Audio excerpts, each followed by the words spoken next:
लहान असताना मला आयुष्यात काय करायचंय, ह्या गोष्टीचं कन्फ्युजन हे माझं टी-वाय बी-कॉम होऊन सुद्धा राहिलं. टी-वाय बी-कॉम होऊन 2 वर्ष झाली तरीही राहिलं.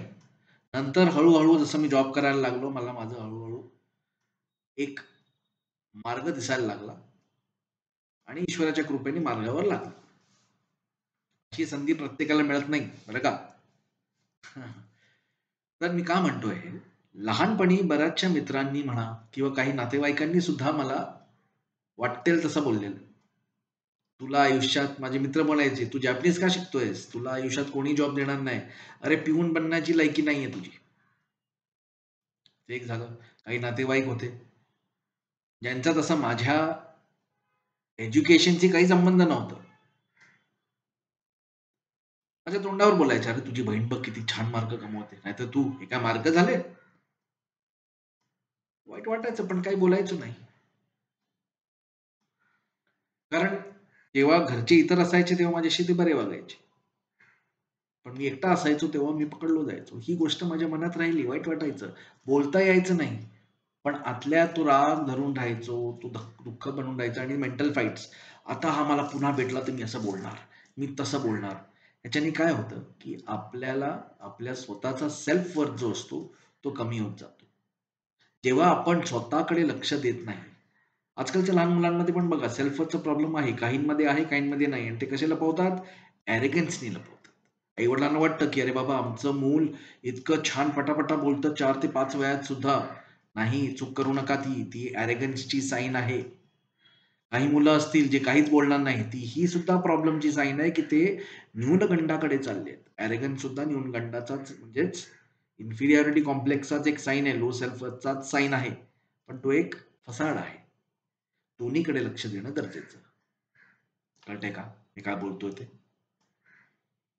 कंपनीमध्ये असताना सुद्धा जेव्हा मी जॉबमध्ये होतो, मी बघायचो माझे बॉस काही लोकांना स्पेशलिस्टचे रोल्स देत गेला. मला खूप वाईट वाटायचं. शेवटी 1 वर्ष झाल्यानंतर जेव्हा माझं वन ऑन वन डिस्कशन होतं, तेव्हा मी विचारलं, "मला पण स्पेशलिस्ट रोल पाहिजे. मला का नाही देत आहात तुम्ही?"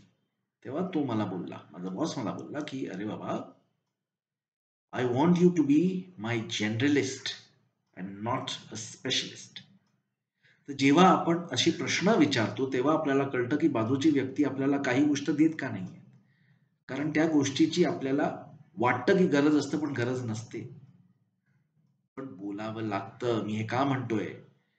कारण लोकांच्या वागणुकीमध्ये अडकून राहणं, आपल्याला काही गोष्ट पाहिजे, पण ती मिळत नाही, त्याचं दुःख करून अडकून राहणं, स्वतःला न ओळखून, स्वतःच्या क्षमतेला न ओळखून, मला पण तीच पदवी पाहिजे, मला पण तेच रेझिग्नेशन पाहिजे, हे सतत खंत करत राहणं. ह्याच्याने आपण जिकडे आहोत तिकडेच राहतो.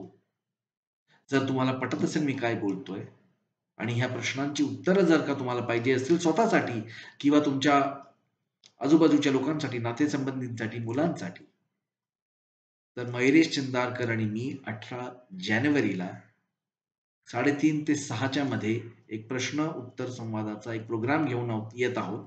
ज्याचं नाव आहे सिम्प्लिफाइंग 3 pillars of life, self, relationships and career.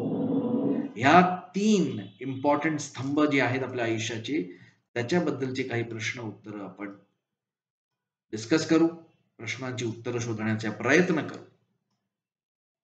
तर खालील दिलेल्या लिंकला क्लिक करा. हे फक्त 18 जानेवारीच्या बुकिंगसाठी आम्ही ओपन केलेले आहेत. हाच प्रोग्राम इंग्लिशमध्ये 8 फेब्रुवारीला आहे. पण सध्याचं बुकिंग 18 जानेवारीसाठी आहे. तर क्लिक करून रजिस्टर करा. ₹999 म्हणजेच ₹999 भरून तुमची सीट सिक्युअर करा. तुम्हाला भेटू. जागा अजून तशी फिक्स नाही, पण माहीम ते दादरच्या मध्ये निश्चित आहे. ती लवकरच आम्ही तुम्हाला सांगू. तर भेटूया जानेवारी 18ला प्रश्न उत्तर संवादाच्या ह्या प्रोग्राममध्ये, जिकडे आपण एकत्र येऊन लाईफच्या या 3 पिलर्सना सिम्प्लिफाय करण्याचा प्रयत्न करणार आहोत. I look forward to seeing you on January 18th. Bye bye.